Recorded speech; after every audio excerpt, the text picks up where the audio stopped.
Um, so I think I mentioned that Edward de Vere's father died when he was 12.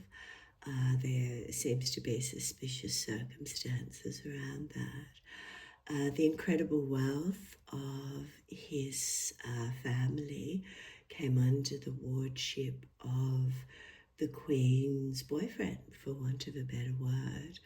And that amount of money was desecrated and destroyed, and it was not beneficial for the wards in the wardship system in Tudor times, in Elizabethan times, because it was just ripping them off. Queen Elizabeth was a very greedy, very frugal woman. She allowed sailors from her fleets that went to fight the Armada to starve to death. Her priorities were herself, her narcissism, her glory, her legacy. On her deathbed, apparently she sat for a day or knelt or would not talk, and very ulcerated in the mouth from all the lead on her skin. And up until that point, like there's an awareness, or there was an awareness she was going to die. She left the planet not conceding that she was not a virgin queen. So she named no one as her successor, and that's how it fell to James, King James in Scotland. So Edward went to live with William Cecil, Lord Burghley, the Queen's private secretary, and the Lord Treasurer of England. There's no official records. We just don't know how he came into Elizabeth's life, but he was there.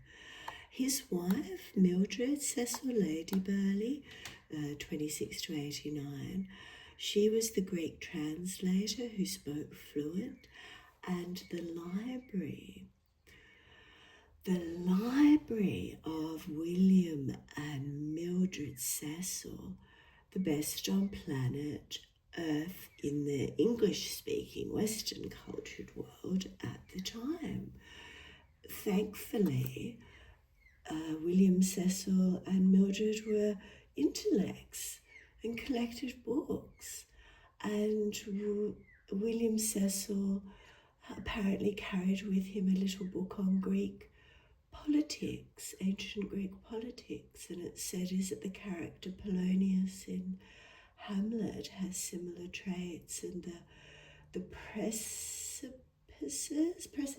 I can't think of the term correctly, the little rules that William Cecil lived by and instilled into Edward de Vere as his stepfather, never a lender or borrower be. All sorts of little interesting things that show up in Hamlet. So from the ages of 12, Edward lived until the age of 21, where he was of his legal succession age to become a man. We have 18, I think, is that legal? I think that's the predominant one.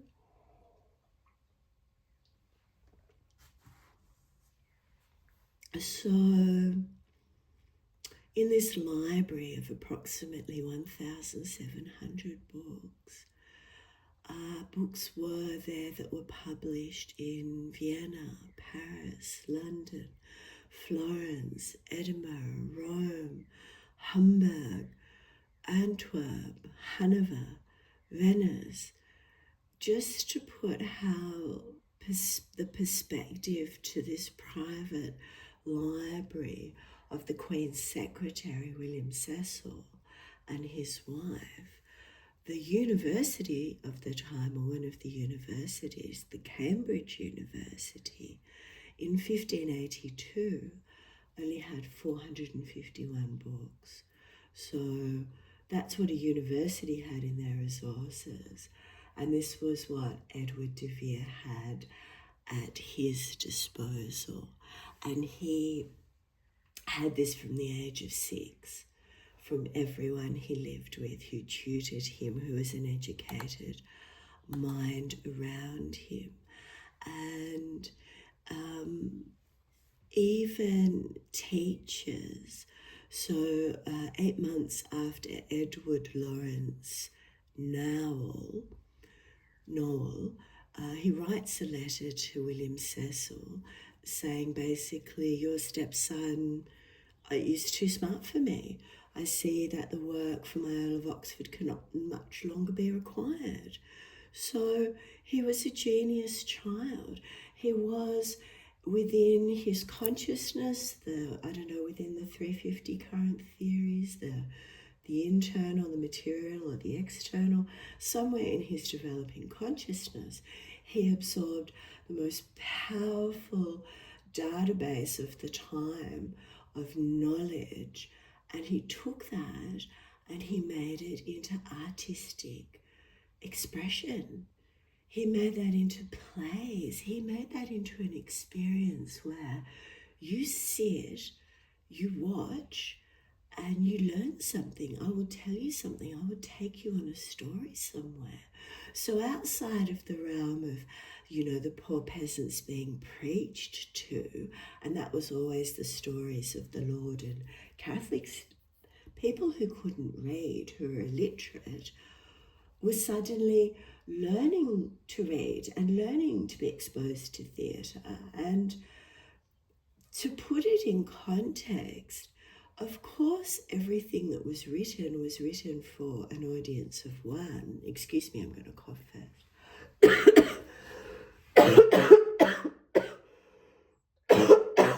Dear. An audience of one, first being Elizabeth I. Edward de Vere wrote with a mindset, and I believe this can be proven in his works, that he was either of the personal belief he was the son of Elizabeth I, or that he was both. He was the son of Elizabeth I and he had a child with her. Or the third option, that he simply wasn't the child, but he did have a child with her, Southampton.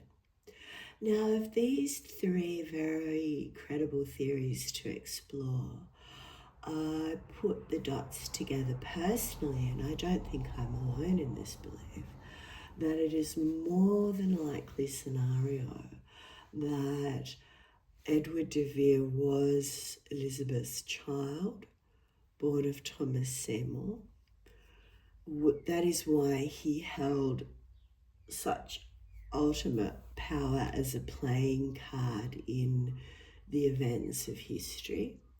Now, you could have been tapped on the shoulder by William Cecil or anyone when you were little growing up and saying, don't tell anyone, but you're actually the Queen's son. So he could have had that in his head. He was the 17th Earl. He was royalty anyway. So whether before or after he encountered the Queen sexually and was known to have had an affair with her, he could have been, and I believe is her biological son. So he grew up knowing, not knowing, but having a placement in a hierarchy, in nobility, like to be an earl, the 17th Earl, the Lord. You had life and death over your own peasants, but he was still under the jurisdiction of life and death under his queen. So Edward lived, had lessons on dancing and French and writing and drawing and cosmology and Latin and exercises with his pen, reading of common prayers, shooting, dancing, walking, riding. So while he was living with William Cecil, and he had his stepmother, and effectively Queen Elizabeth I was his stepmother as well. Edward de Vere's sister piped up and said, wait on, maybe Edward de Vere isn't who he is. Like the 16th Earl, my father's father, marriage, his first wife, I won't go into the woods of it, but just the sister piped up and said, mate, there's nothing, the Edward de Vere's not who he says he is. He's not my full brother. My dad was a dirty old multiple shagger. I'm contesting this. So, two reasons. One, true, like she didn't know enough of it, investigative knowledge to know that he was the son of Elizabeth I, or the Princess Elizabeth who became the Queen the First. Or two, she was fighting to save him from having everything taken from him. So she was trying to disprove him so his money could stay with him and not be taken as money of Edward de Vere's. While this happened, Edward de Vere's mother remarried. He was a gentleman pensioner, Mr. Charles Tyrrell, died approximately 1570, and that's all we know. So, Edward de Vere is awarded an honorary Master degree of Arts. His uncle makes dedication to him in books. I think there's 39 to date. Again, I'm not 100%, but I think approximately 39 dedications of books to Edward de Vere, in books to Edward de Vere. Funny number 2, the number of his plays. Arthur Golding, the Ovid, the Metamorphosis happens.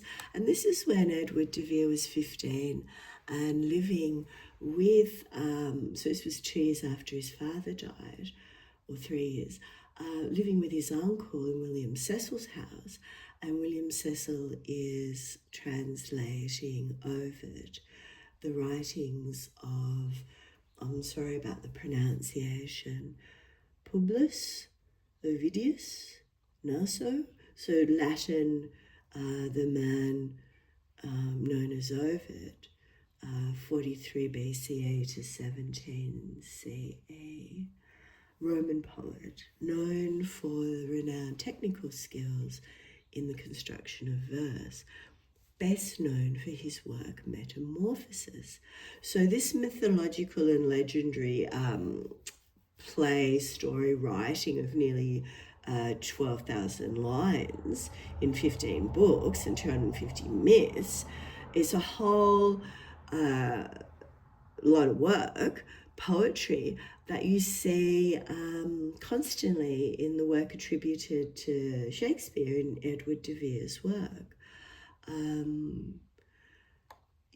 Ovid writes with the most prominent theme is transformation, is change. People are transformed by the gods into different forms, such as trees and animals and flowers, and aptly into any shape his person he can shift. So that's book 14, line 609. So when Edward's 16, he gets an honorary master's degree. He's already had 1 degree. He's already been at the early teenage, like the average lifespan, the 50s to 60s. It wasn't a time when people lived very long, like the story of Romeo and Juliet is young teenagers falling in love and dying within 3 days of knowing each other. And they were like 13 because you were married as soon as you were menstrual, because that's just how it rolled. You literally were a woman then, and you had your life expectancy to breed children, and that was it in the Tudor times. And the lifespan, the health and nutrition, maybe 60s you got to your 60s. But the poor peasants that came before in the medieval periods, they were lucky to get to their 40s and 50s. They just died. So, When Edward is 17, he takes human life. He kills Thomas Bricknell, the cook, is it? The argument is they were out fencing. The cook came at him drunk and landed on Edward de Vere's sword. Believe what you will, this was William Cecil owned the law and power. This was a lowly cook out in the garden. Who knows the truth of the scenario? The sadness of the scenario was that the cooks, Thomas Bricknell's wife and children, basically died of starvation almost, or did, or something. They were just left to die. But again, Edward de Vere was not a perfect man. To take human life, you're not a good man.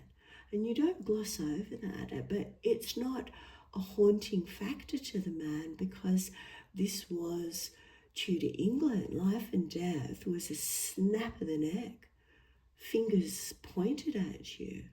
You were a peasant. If you were of the lower class, you were literally considered to have a life that was less than worthy of the nobility there, with the chosen by God.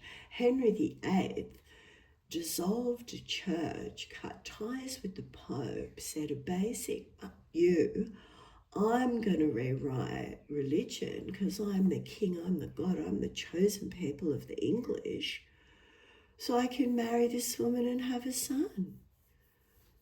It's just mind-boggling. You know, it's fascinating what happens in history. So, 17, Edward de Vere takes human life. He's also, I'm unsure at this age, but I imagine he would be trained as a lancer. He's the best in the land in his early 20s. So the jousting, the getting on the horses. There's a brilliant Heath Ledger movie, I think, that has some fabulous cinematography that's quite accurate about jousting. He even stood apparently when he was in an English courtyard and demanded and screamed at the top of his lungs, you know, who's going to come and fight me on a horse? Who's going to joust me? Because what a way to go, being impaled at speed by a bloody big, huge 100-ton bit of metal. Like, their lives were different then. So within the same year, he is enrolled in the Honourable Society of Gray's Inn, called Gray's Inn, and is one of the 4 Inns of Court that are the professional associations for the barristers and judges in London. So, age of 17, 18, he starts his study as a lawyer. And hearing the term Gray's Inn, or an inn, makes me always think of a pub. But it wasn't a tavern, it wasn't a pub, it was just the name of the law school, an inn. And there was 4 of them at the time.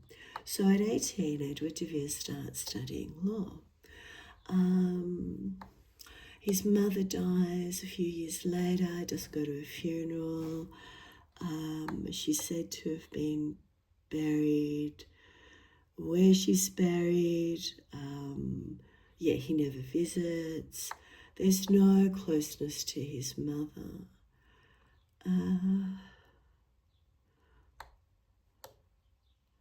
Sorry, I'm just reading if this is relevant. Just his death, his sister's marriage around, or some issues there.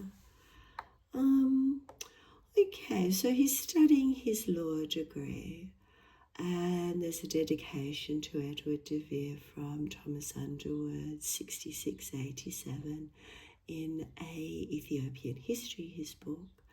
And his dedication praises Edward for haughty courage, great skill, and sufficiency of learning. So As a student, as a young man, Edward de Vere is demonstrating phenomenal intellect. At this time too, the same year, there's a record of Edward de Vere having bought a Bible, the Geneva Bible, by Chaucer and Plutarch, and 4 editions of, he bought the Geneva Bible, he bought a copy of Chaucer, a copy of Plutarch, and editions of Cicero and Plato. The Bible copy, the 2nd edition of this Geneva translation, comes from 1550 to 68 by Protestants in exile.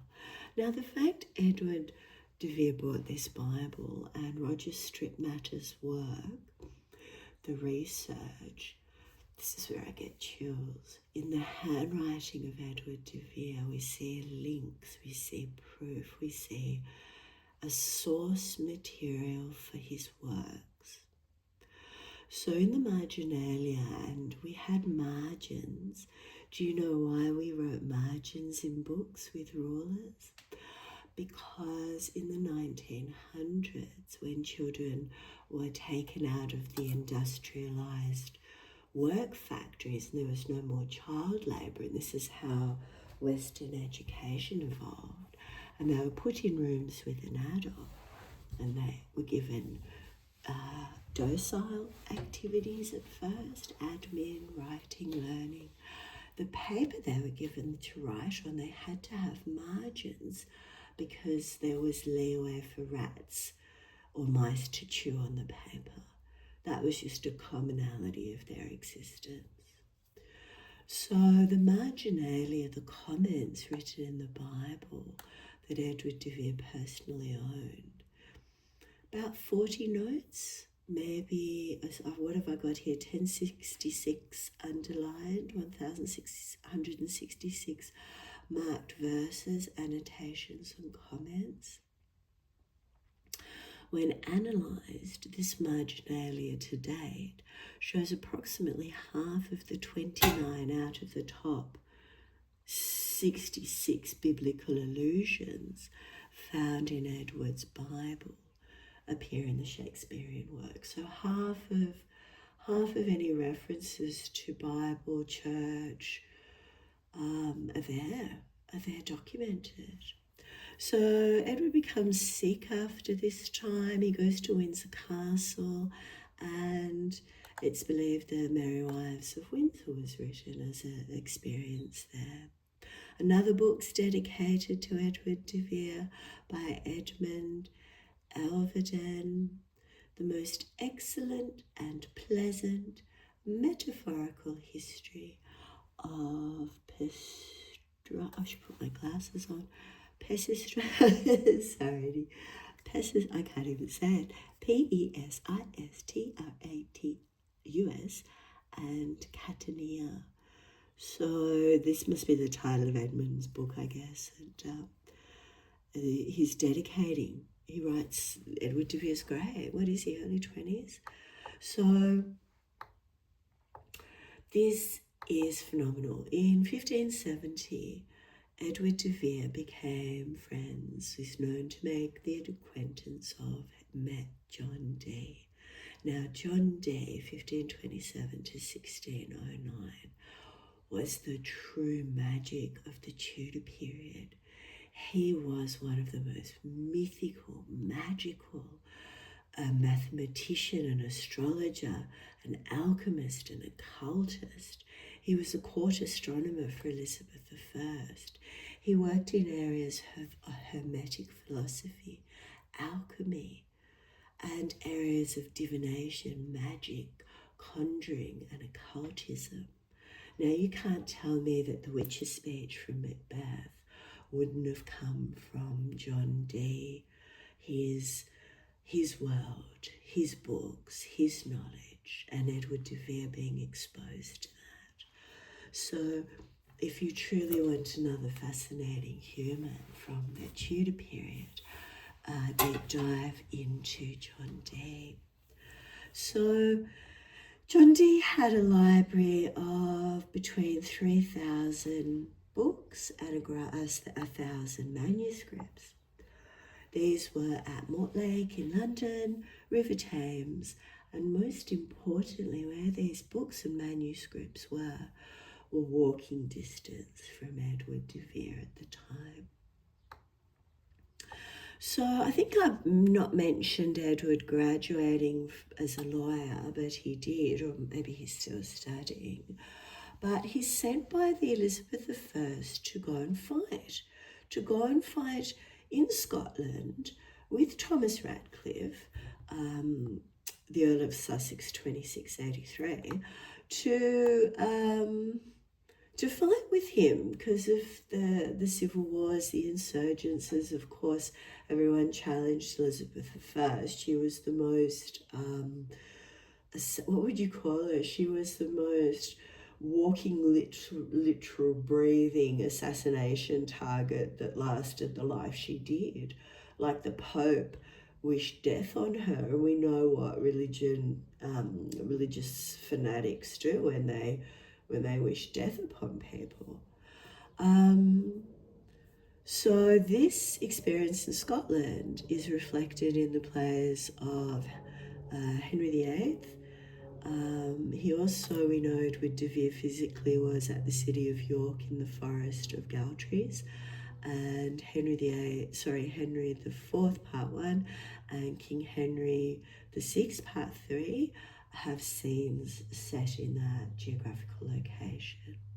I'm not au fait with the political plays, which is quite funny because political comedy is one of my passions and doing stand-up, but it's only local Tassie stuff, so the history of English politics. I will not do too much of a deep dive because that's not my realm of expertise around Edward de Vere, even though the construct of politics is the history we know. We go back to find history in, I think it's called primary source and secondary source, or you have physical relics, your senses react to, you can touch Egyptian mummy bones, you can see the pyramids, and the other sources are hearsay, the legacy, the oral. History is fascinating, how we go back to this period, and where I have made it my personal passion is to look at the history of Edward de Vere's life as autobiographically as possible, because the timeline, the reality of his life and death, the fact he's not acknowledged by history as the author of the most phenomenal works in the English language to date and guide our language, is criminal. This man has had me in tears of passion, watching his plays being performed, reading his writings, experiencing the sadness. And I think there's a beautiful, might even be black and white, surely not that old, but a gentleman, Charlton Ogburn, and I think his wife and son also did a lot of work, The Star of the Sea, Bright Shining Star. He was in tears, you know, it's even welling me up a little bit, thinking, why does this great man not deserve his resting place in history? So Edward de Vere,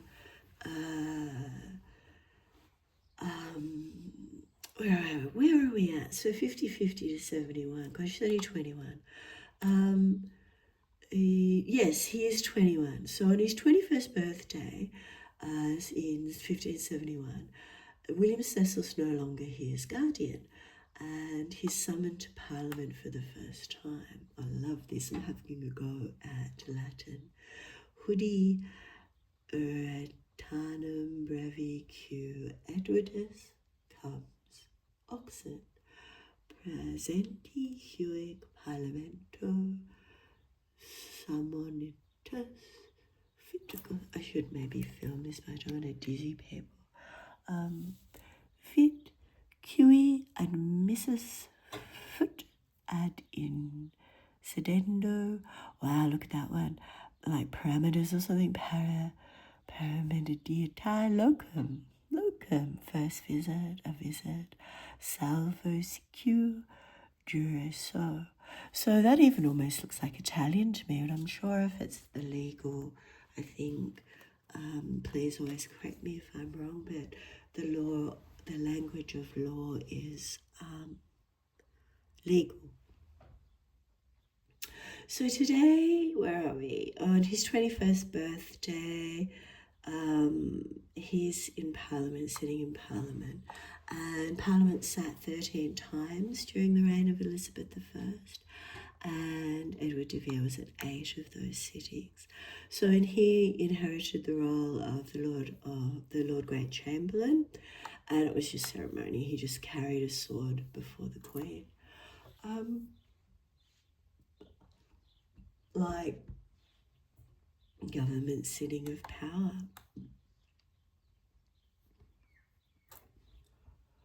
Sorry, I'm just taking a breath.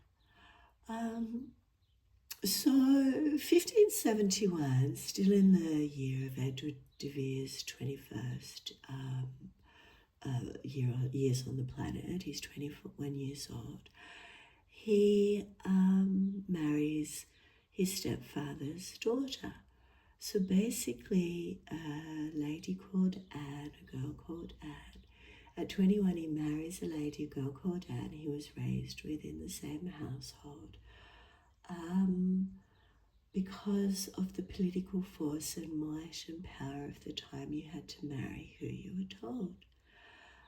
This marriage took place in front of Elizabeth I at Whitehall Palace, and it was a triple wedding. There was, who was there? Dudley, Howard, Somerset, Worcestershire, that is such a good name, Hastings, Elizabeth. Anne was she 21? No, she was 16, bless. She was 16, 5 years younger than Edward, who was 21. So it was not a happy marriage, I'll forewarn you. Edward did marry twice. He had an affair that produced a child. I'm trying to think off the top of my head. I don't want to go too far ahead. Another dedication in a book to him. More dedications of books. In the same year, Oxford wrote a Latin epistle to Bartholomew Clerk's De Chorale, a translation of Latin of Baldassare Castiglione's second Quartagino. I know there's something about Italian books being very linked to Hamlet. The origins are an Italian play, I think. But there's also another dedication to Edward de Vere in the book Brevity of Britain to Oxford, noting that your honour taketh singular delight in books of geography, histories, and other good learning. Edward, in 22, his first cousin and a family member he's close to is executed for treason. And this is what I mean. His first cousin, another of the dynasty of 17th level earls, is killed for treason in a heartbeat. You're not immune to anything. You live in a world of violence and fright and paranoia and being on guard at all times, because your life can be taken at the whim of a woman who was greedy and selfish and got completely batshit in her old age. And the puppets that controlled her, William Cecil, and then his son Robert Cecil, they were the grand political masters. They were the geniuses who, William Cecil came from nowhere. We have no record. He came into Elizabeth's life He was her pseudo and surrogate father. He was there with her until he died. And he would have helped her when Edward de Vere, her son, was a baby, or the child she gave birth to. Is it Charterhouse or Chatterton? I can't remember. The house that she was sent to after the debacle with Thomas Seymour and her stepmother after her father died. So Edward de Vere had this tumultuous life of moving household to households, women to women, and when he's 21 he's married, he comes of age, and he has now a father-in-law who is the Queen's right-hand man, and this man is creating the dynasty. He wants his own flesh and blood on the throne. He wants his daughter Anne to give birth to the Queen's son. He knows this for a fact. Why else would he promote that? Because all of Edward's money is being ripped and torn and shredded apart by the Queen, like all of his wealth's gone. His name is quite good, but there's better names as well with more money. Why would the most powerful man in England want his stepson ostensibly? Why would he want this individual to marry his daughter? So the marriage takes place, not a happy one.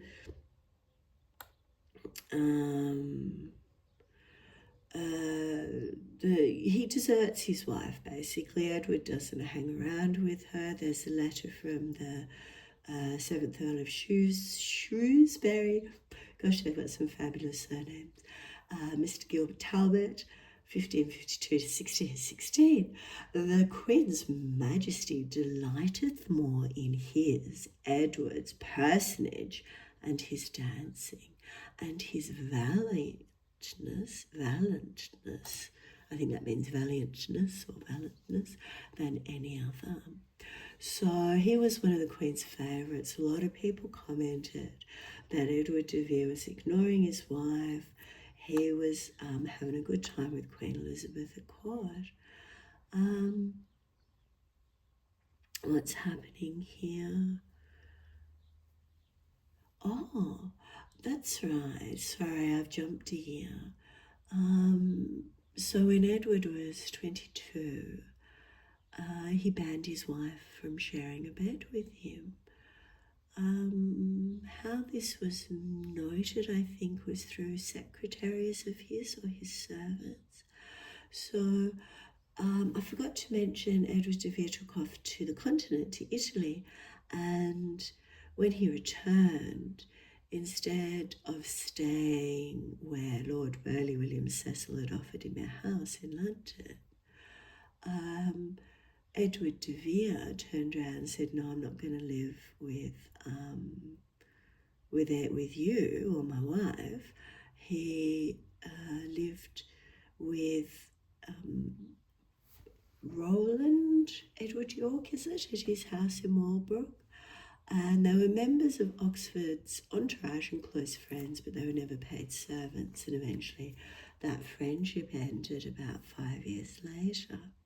So a big story to go into there about what happened with Edward de Vere's wife, Anne, all of 16, 17, pregnant. And she writes to the doctor, "Please give me something to end this pregnancy and this pain."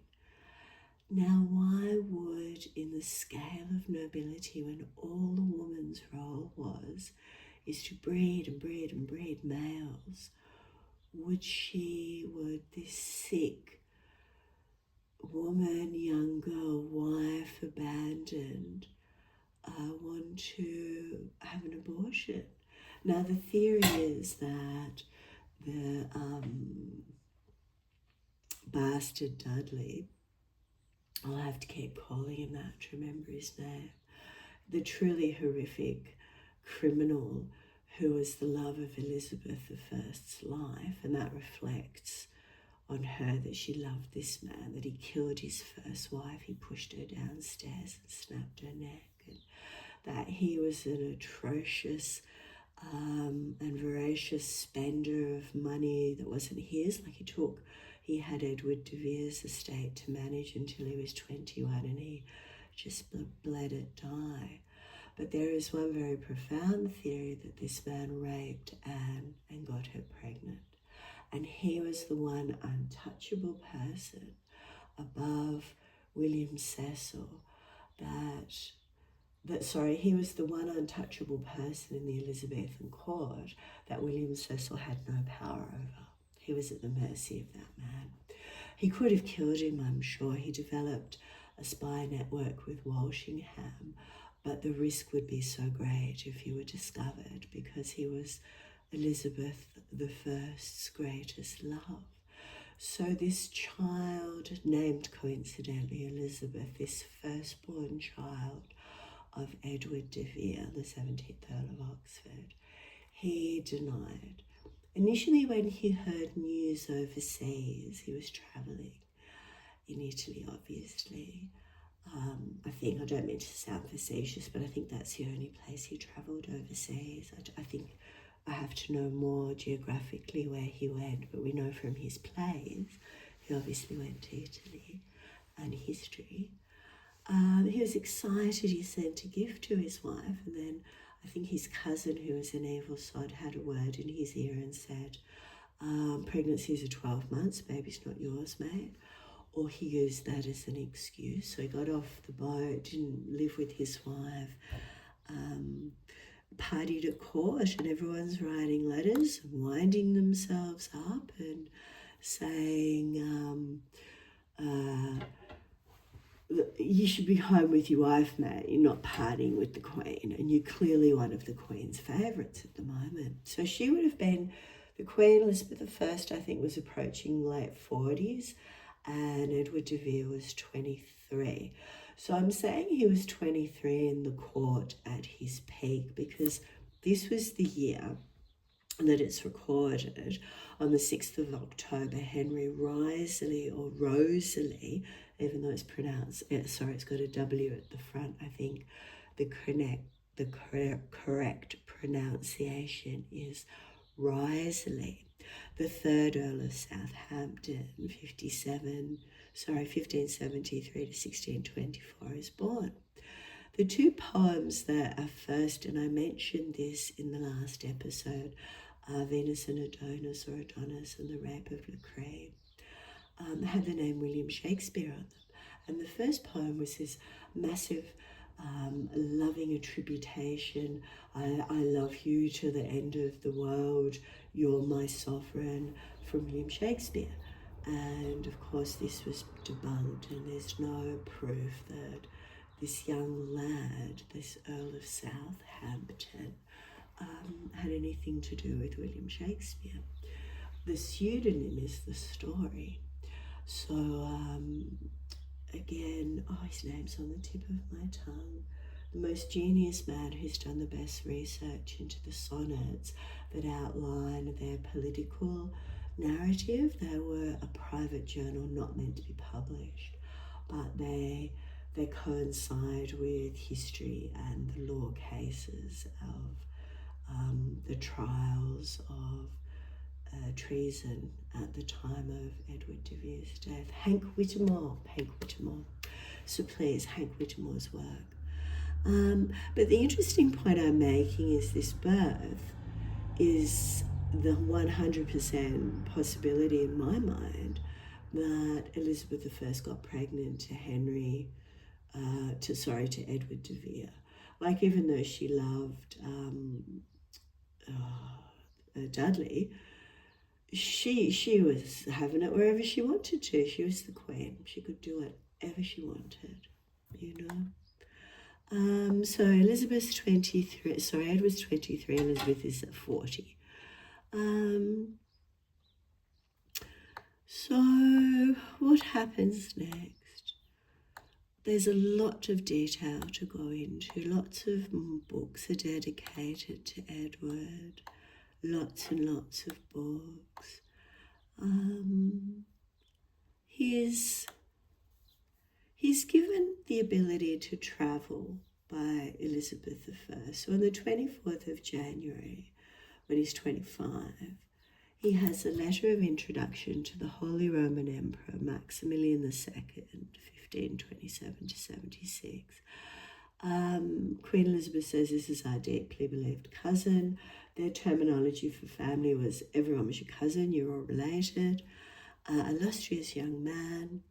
So he left England in the first week of February and spent 16 months travelling through France, Germany, and Italy. So I 100% knew it was Italy, and I did know it was Germany and France, but I wanted to double check.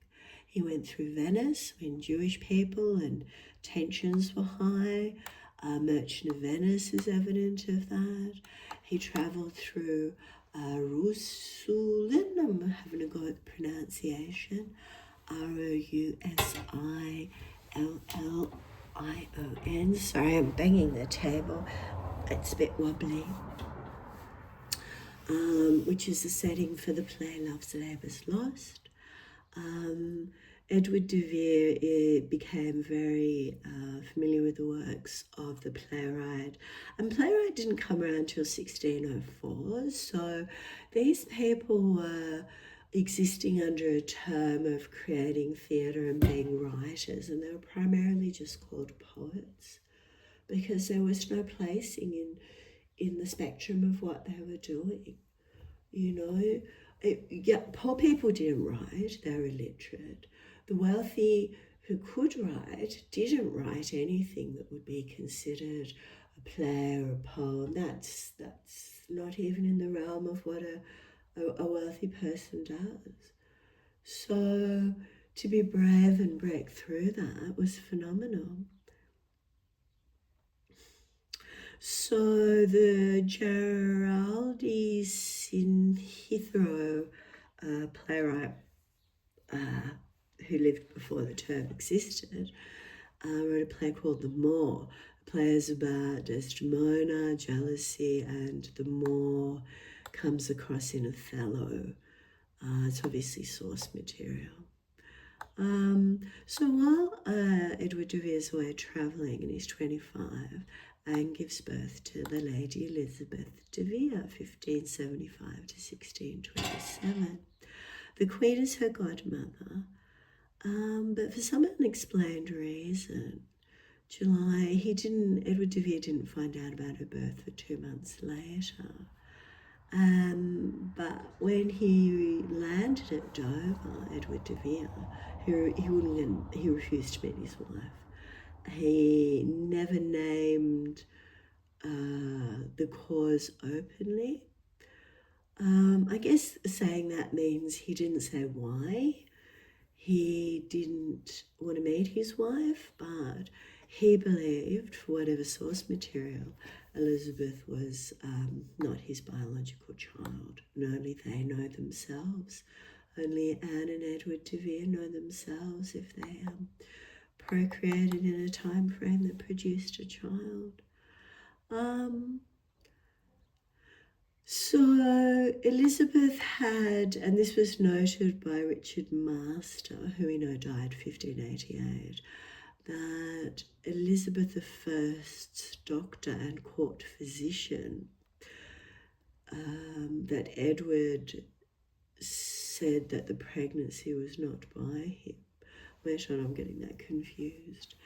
The court, Edward said that pregnant. Oh, Edward de Vere told the doctor, no, this is not my child. And as I said earlier, bless her, Anne, the 16-year-old daughter, had asked for, and I'm going to screen in on that, I hope that works, an Emen Agugu. Sorry, that's so funny. A concoction that resumes menstruation. EMMENAGOUGE, and Emenagugu. Why? It is an abortifacient. Oh my gosh, I'm getting tired. Been talking a long time. It is an abortifacient. It is something that would induce abortion. Obviously, if you're pregnant and your periods start up again, your pregnancy is entered.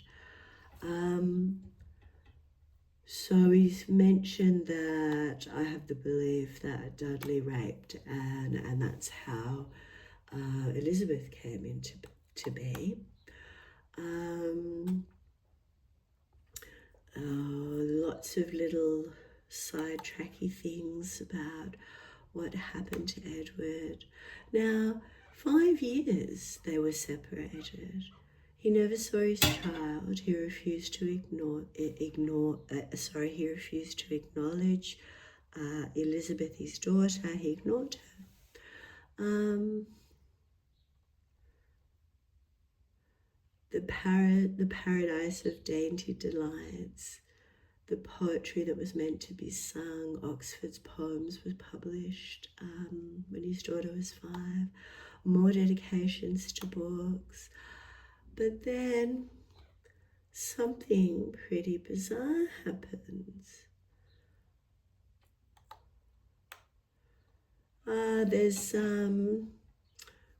Sorry, I'm still getting to the really bizarre thing.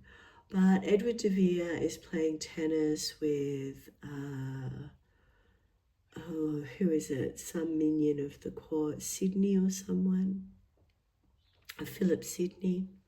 They had this big fight and argument. And he's now 30. And he's not seen his wife and child, and he's had a good life, and he's behaved like a toddler, and he's fighting with people in Elizabeth's court, and she's getting older. And I'm sure if I had a 30-year-old son acting like that, I'd be getting a bit jack shit with him. So she puts him under house arrest for threatening to have a duel with Philip Sidney and just being a little shit. All right, time keeps marching on, more dedications of books. Now, in this same year, Edward de Vere takes on a mistress, a lady called Anne Vavasour or Anne Vavasour. She lives to be 90 and she has a phenomenal life. And she miscarries. So she gets pregnant by him and she miscarries. Anne is, so not his first wife, Anne, not the Anne Hathaway he married. Oh no, I'm sorry, I'm confusing with that. I was just saying there's a lot of Annes. Please, I made a very big confusion there with the man from Stratford. But this woman, Anne Vavasour, Edward de Vere has a miscarriage with. And this lady, Anne, is the maid of honour to Elizabeth I. So she's very close to the Queen. So it's a year where there's a jousting tournament. He's still at 30, the champion of the tilt. Edward tells Elizabeth I that Henry Howard and Charles Arundel had been meeting Catholics in defiance, so he dobs in these people. 3 weeks later, he wins a jousting award.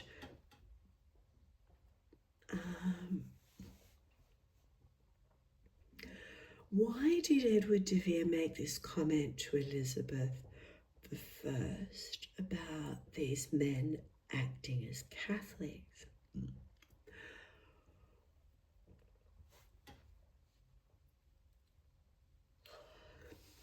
Excuse me, yawning.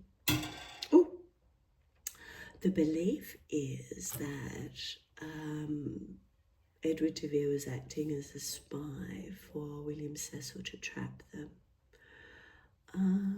12 days later, Edward de Vere gets a beautiful unicorn pin encrusted with gemstones, and 3 weeks later he wins the tournament. Interesting, he's rewarded for dropping in treachery in Catholics, because when Queen Elizabeth took over, and because her father had created Protestantism. She was a Protestant. She was not going to change that.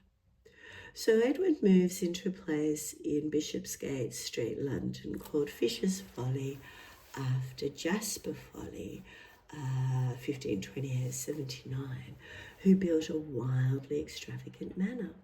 He's also in walking distance to the Curtain and Fortune theatres, and that's a place where there's playwrights and actors. Anthony Mundy, John Lilly, John Hester, Thomas Stocker, all these people make dedications in books to Edward de Vere. Now, on the 21st of March, Anne Vavasor, I'll call her Vavasor or Vavasour, or Anne II, maybe Anne II, gave birth to a son, Edward de Vere Vavasor, also known as Edward Vere, 1581 to 1631. Shocking. The Queen didn't know that this woman was pregnant with this man's son, Edward de Vere, which I believe she had both as her biological son and had Southampton gave birth to a child with. And she didn't like this. This was shocking. She chucked them all in the Tower of London. How dare you do this? This is the worst crime ever. So Walsingham writes this letter. Forgive me my 400-year-old use of English language. I love the spelling though, Twesdaye.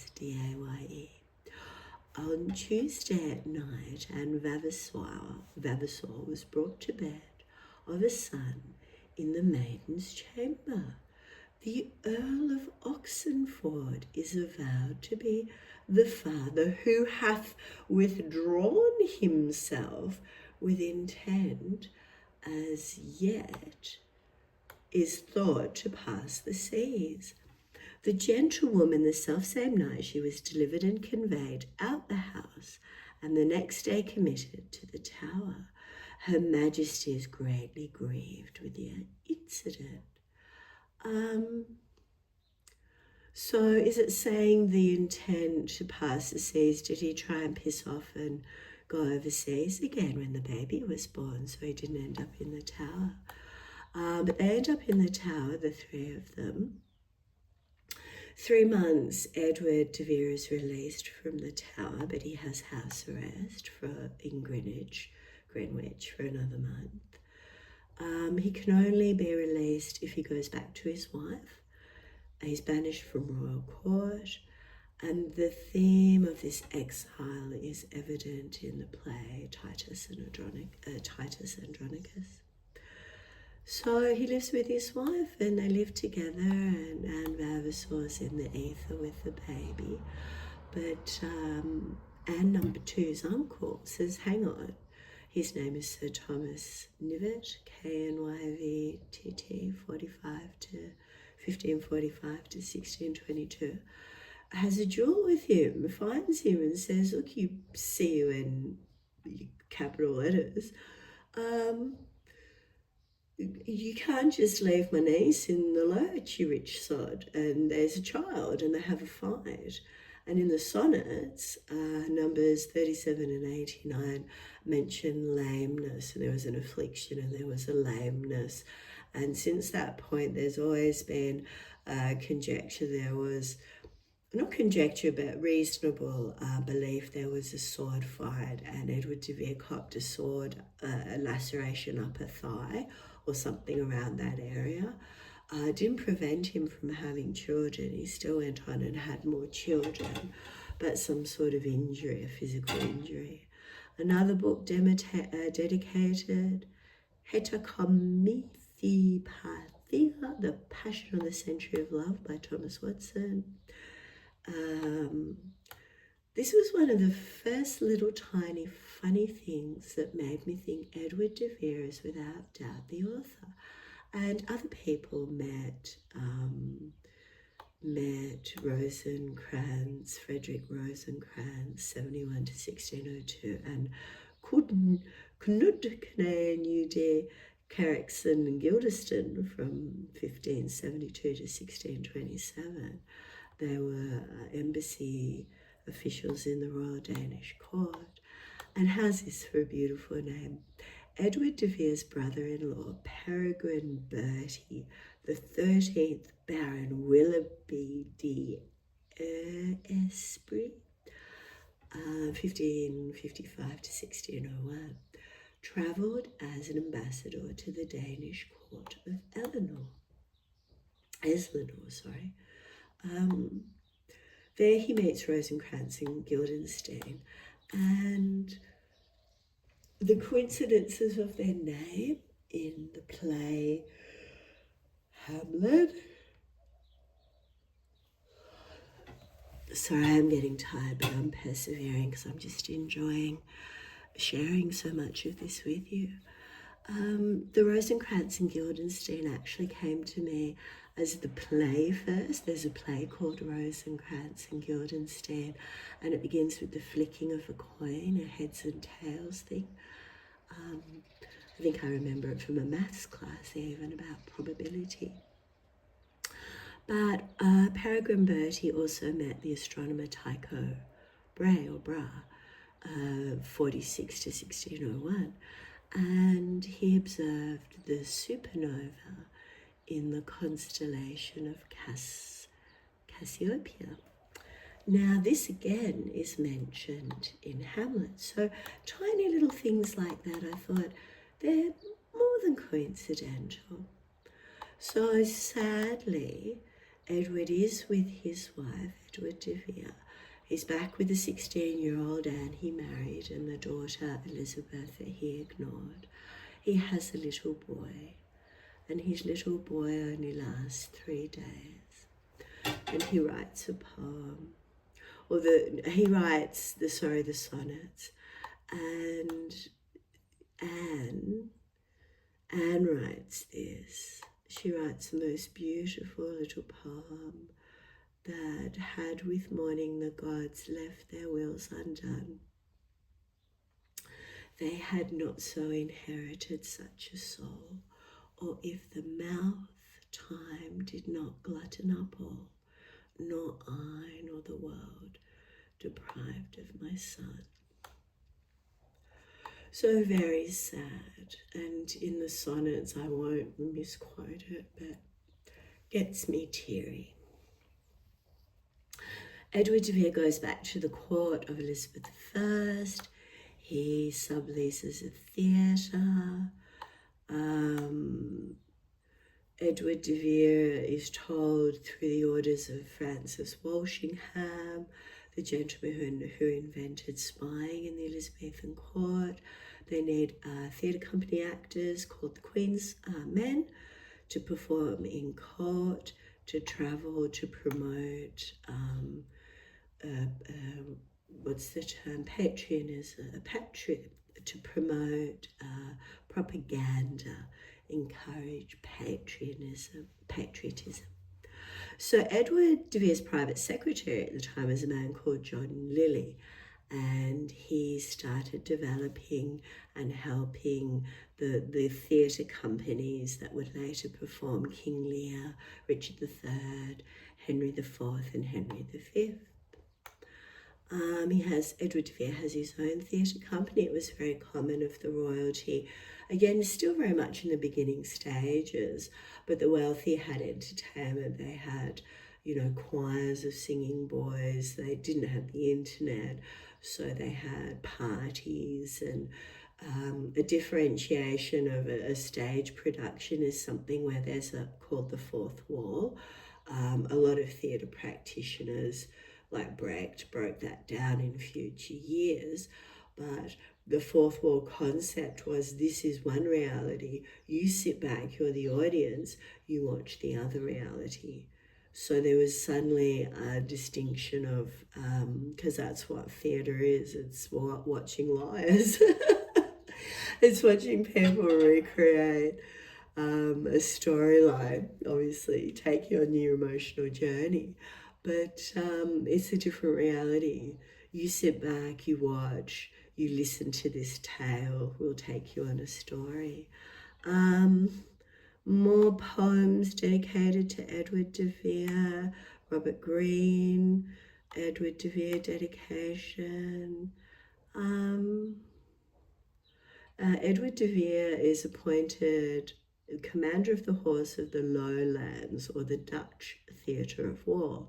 So where this war occurred, a lot of names of the military commanders in this lowland campaign are in All's Well That Ends Well, the play. So Edward comes back from fighting. He's captured by Spaniards. In Hamlet, there's a twist where pirates steal letters at sea, and that's another little, there's so many coincidences, and when coincidences become so profound in number, they, I think, in the jurisdiction of law, start to cause a prima facie, is that they show evidence of a pact of intent, or I'm not a law expert, but coincidences just become to a point where, hang on, it's so irrefutable. Like, this man's life is in the works to the infinitum. And of course, all the works cannibalized, and all the other great writers of the time wrote there as well. But Edward de Vere was the linchpin. He was the true genius. He created the words. So Elizabethan Tudor court was still rocking on. Queen Elizabeth was still alive. Edward de Vere, I'm trying to get to where he married. Gosh, there's so much, but I'm just trying to sum up as best as I can, because the book I'm working on has all of this in greater detail. And I would love to, I will eventually just put up the chapters in their work in progress, because any feedback would be phenomenal. Oh, what a lovely comment. Stagecraft are synonyms with the pretense of politics. Duplicitous words are needed to survive in the royal court of Elizabeth I, which was a duplicitous world.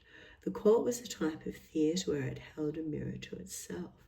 Life and politics was at all times staged for the intention of how it should be perceived. Interesting. All right, so I'm at the end of that.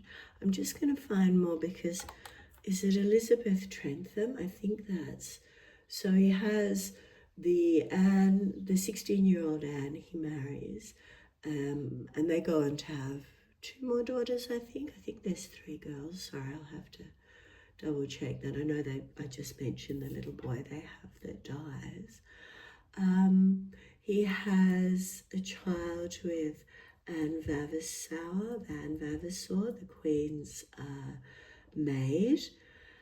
And then he marries Elizabeth Trentham. So I just want to make sure I'm 100%. I'm just sourcing that with oh,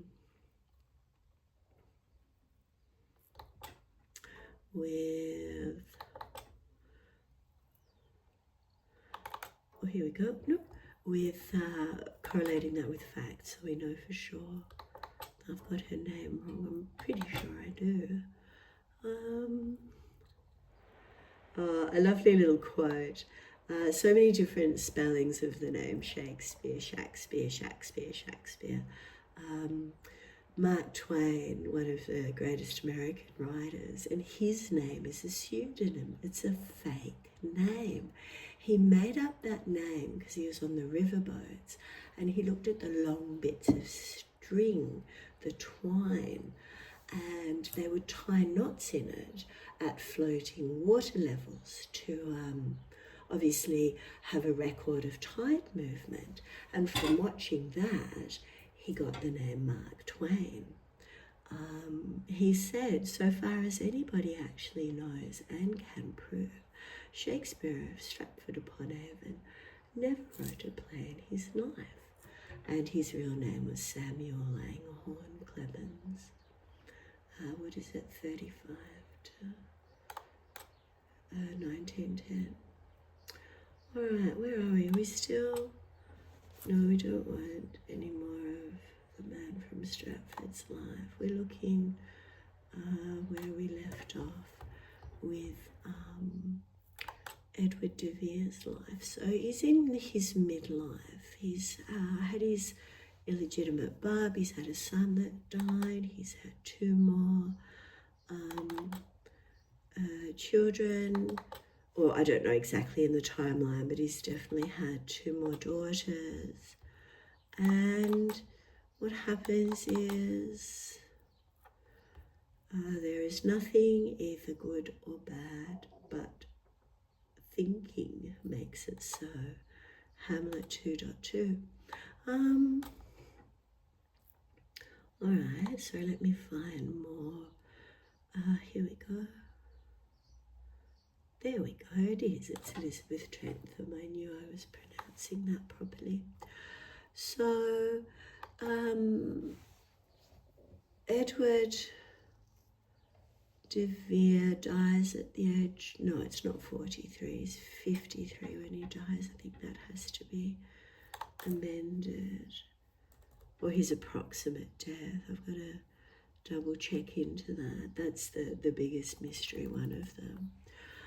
So on the 24th of February, Henry de Vere, the 18th Earl of Oxford, 1593 to 1625, is born at Newton, Middlesex. He is the only son of Edward and his second wife, Elizabeth Trentham. So he's carrying on the bloodline, and that has sadly sort of died out and ebbed and flowed, and I think there are direct-ish descendants, but not a great, solid, direct, linear descendant trail. Edward de Vere has now got a daughter of age to be married, and Elizabeth, the baby Elizabeth, to the 16-year-old Anne. She marries on the 26th of January William Stanley, 6th Earl of Derby, 1561 to 1642.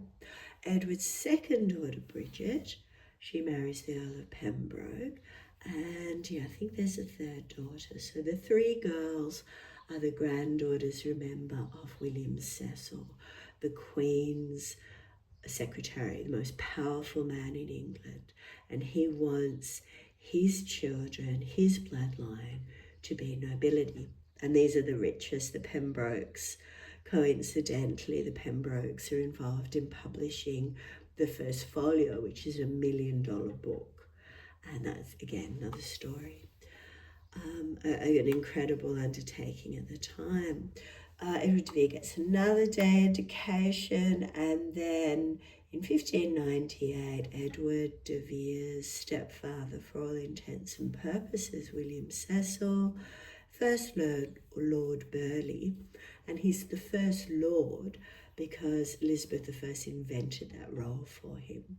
His son Robert Cecil, the Earl of Salisbury, 1563 to 1621, replaces him as State Secretary, High Lord Treasurer, and Lord Privy Seal to Elizabeth I. Now Robert Cecil, William Cecil's son, who was like a stepbrother to some extent to Edward de Vere, they all grew up again in the same household. He had a body deformity, a hunched back. And in the play, oh my gosh, my brain's gone blank, the most famous play ever, or one of them, who's the wretched, crippled like, I know people are screaming the answer, the crippled like, oh my gosh, the king who was like a spider, and The Winter of Our Discontent. That character is based on Robert Cecil, that play. And that character, this crippled, ugly man who's killed his brother for power, encounters his grieving wife and says to her as they're walking in the funeral procession, whatever words that convince her to hook up with him now. He's the reigning king. Oh my God, what is that playing character? How can we be having such a total brain freeze? It's not Hamlet. Wait, and I could look on my phone, but it's recording. Gosh, Richard III. Richard III. So Robert Cecil is very much the epitome of that character. So, it's after, where are we? So Edward de Vere's second daughter, Bridget, who I just mentioned, when she's 15, on the 28th of April of 1599, she marries Francis Norris, the first Earl of Berkshire. At the time of the marriage, Bridget was known as the Countess of Berkshire, Lady Norris of Rycote, and Viscountess Thame. The marriage did not last, and they separated in 1606. Two more dedications to Edward de Vere, the English secretary, and George Baker's book, Old and New Psyche, the composer John Farmer, 1601, wrote the dedication to Edward de Vere in his book, the first set of English madrigals. I thought they were called madrigals, but madrigals. Quote, that using the science, music as a recreation, my apologies, that using this science, music as recreation, your lordship have overgone most of them that make it a profession. So he's basically saying, you're a shit hot musician, mate. Edward de Vere also becomes the patron to William Byrd, 1539 to 1623. He is considered the greatest Elizabethan composer of approximately 450 musical compositions. And I'm sure anyone who's a student of music would know of William Byrd. I don't. I know literature. Now, history keeps rocking on. The Queen Elizabeth's getting old and crusty, bless her. She's going to die soon. Edward de Vere's rocking on. He's married his second wife. He's got a son. His daughters are married. Life's pretty good, I guess. And then, out of nowhere, the Earl of Southampton, this child believed to be the Queen's son via her own son. So in the early 20s, when Edward de Vere was in his early 20s and 23, and Elizabeth I was 40, the Earl of Southampton was born. And this child, again, is a Tudor prince. He is in line for nobility. And he becomes part of what's called the Essex Rebellion. So Robert Devereux is the new favourite of the Queen because the bastard Dudley had died. I'm pretty sure he died. And there was great mourning. But he was such a bastard, he went off and married Elizabeth's cousin, Lettice Knowles. Great first name, Lettice. Shitty thing to do. If you true love, he was just chasing money and power and wherever he could get it. So the Queen had a new favourite, Robert Devereux, the second Earl of Essex, and he and Henry Wriothesley and 24 other men were convicted of treason and condemned to death. Now, that's a whole different aspect of history to go into, a fascinating rebellious act. Theatre played a good part of it. The play that promotes the killing of kings, patricide, is it? was performed by these men. They wanted to rouse up the public, and basically the public didn't give a shit and they didn't support him. They didn't support Robert Devereux as the head of this rebellion. But everyone involved was going to die. It's treason against the Queen. Yet Edward de Vere worked behind the scenes with his political abilities, because remember, he was a politician. He sat at the death of regicide when Queen Elizabeth I's cousin, Mary, the Scottish sovereign queen, was executed. He sat there as a royalist and had to be double-sided. And now for the evidence to be shown, Edward de Vere is sitting there working behind the scenes to save the Earl of Southampton's life. And in the sonnets 35, line 10, thy adverse party is thy advocate. So on the 18th of March, Southampton's death sentence is commuted or changed to life imprisonment. And how many days later, bless? So on the 24th of March, 6 days later, Queen Elizabeth I dies.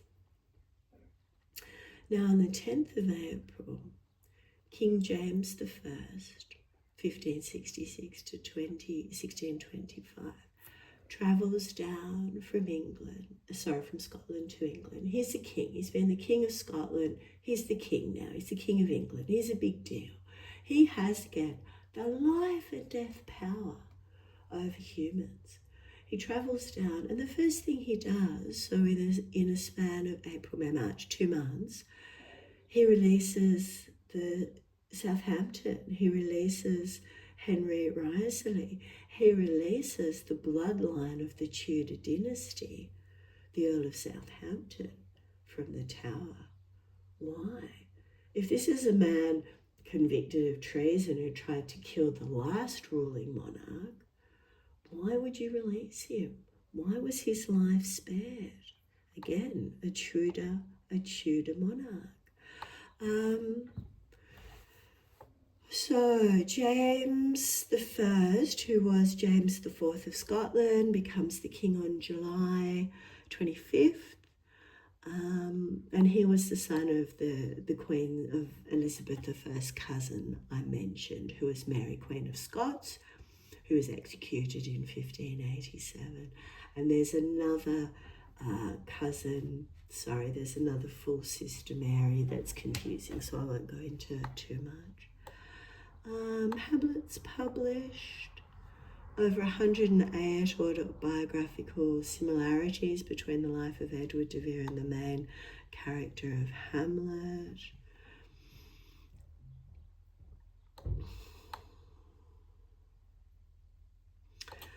Alrighty, now the 24th of June. So a couple of months after the Queen's death, and a couple of months after, I believe, without doubt, Edward de Vere's biological son with the Queen of England, with Elizabeth I at the time in the Tudor period, he dies. And it is said that he died at King's Hold, Hackney in Middlesex. The complete peerage in the Library of Greater London Records book, this office, states that Edward de Vere died interstate, so without a will. And this is highly unusual. No one died without a will. His health was declining. He would have known he needed to get a will. He was also a lawyer. He had knowledge of the law. You get your will together. For a nobleman of his peerage, it's unheard of. There was no will. So after Edward de Vere's death, and again, this is a big question mark, we do not have his resting place. Alexander Waugh, his YouTube research on that is phenomenal. I believe he did end up in Westminster Abbey because I think I hope with all my soul there was enough stealth care for the man that did so much for so many artists that people put him to rest. So the day after Edward de Vere's death, the Earl of Southampton's arrested and taken to the Tower along with Henry Danvers, the Earl of Danby, 1573-1643, Henry Neville, 64-15, and Maurice Berkeley, 1421. No records exist, public or private, relate to this state matter. The Public Records Office and the private papers were always held by the Cecil family in their estate, Hatfield House, as to why this has occurred. Instant, obvious, the next in line to the throne, the genuine son of Elizabeth I, has died. But the belief is in those who know the sonnets to be the political story of this event. He gave up his life. He disappeared from history. He probably went to the forests of Essex that he was the landowner for, but he lived on and he wrote and he edited the first folio. But Edward de Vere was willing to say to the king at the time, I'll walk away from history. I will give up my life. My name will not be known. If you keep my son alive, if you leave him alone. Not even the promises that the son's going to inherit a destiny, just a plea bargain at the time. And I guess any sane ruling monarch who didn't want that threat, when I say sane ruling monarch, I'm talking about how they politically operate, would have killed any threat to the throne. But for some gracious reason, Henry Wriothesley, the Earl of Southampton, was released. So the following day, so the day after his father's death, he's arrested. June 25th, he's released with no charges.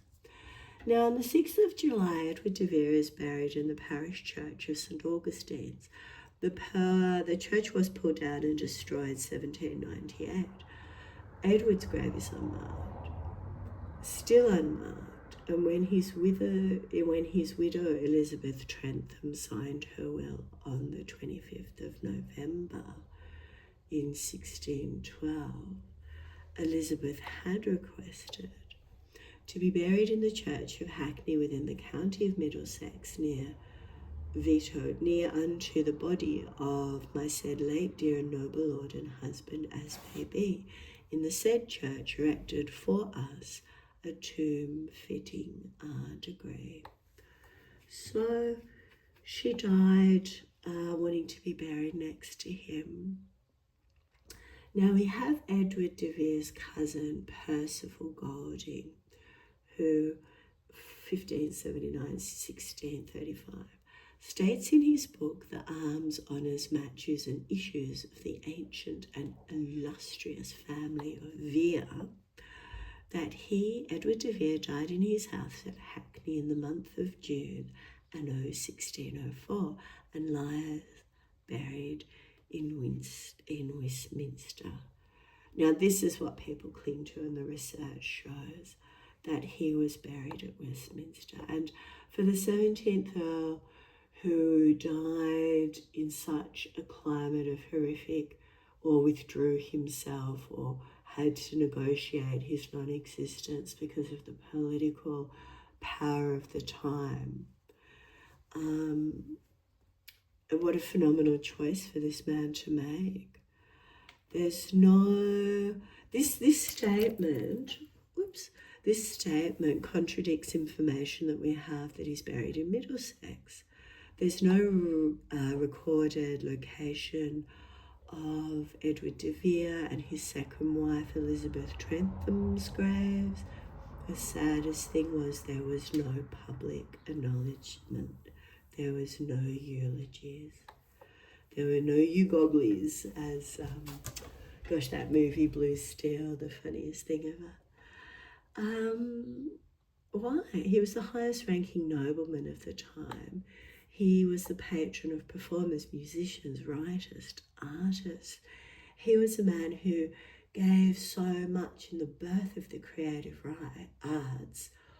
Why was everyone silent? Because it was a political climate of fear. And those in the know would know that Edward de Vere had stepped aside, had sacrificed his life, had gone into the wilderness, and maybe he did genuinely die, but I will always have a question mark around that because of the editorial quality of, excuse me, I'm going to cough. Oh dear, I'm so sorry. Because of the editorial quality around the first volume. All right. Oh, Susan de Vere, that's the third daughter. She's the youngest. She marries Sir Philip Herbert, 4th Earl of Pembroke, another of the Pembroke brothers, 1st Earl of Montgomery. He is 1584 to 1650. James I was at the wedding. It was a big hoo-ha. So at this time, the Herberts, the Pembrokes, were the greatest literary family in England, the greatest writers, the greatest patron of the arts, they were the hub of literature. And again, the man from Stratford shows in no records of interacting with any human who was of any social standing, that had any education, or could literarily orate. Like, you have your network of writers, they all, get drunk together or send letters to each other, or there was nothing, no creative cross-pollination from anyone. This magical man from Stratford just had genius explode in his brain one day, and that's not in the realms of logic. So, Edward de Vere's third daughter, and undoubtedly his own flesh and blood prodigy, we would hope, married into the greatest literary family of all. And the publishers Blount, 1562, 1632, and William Jaggard, 1568 to 1623, and Isaac Jaggard, who's not recorded birth but death 1627, are in the first folio attributed to William Shakespeare. So these publishers, these people, produced the work that we have today via Edward de Vere's daughter and her marriage into this literary family. So again, how is another coincidence a coincidence? So in summing up Edward de Vere, Edward has 7 children within wedlock, 5 with his first wife, Anne Cecil, the 16-year-old he married.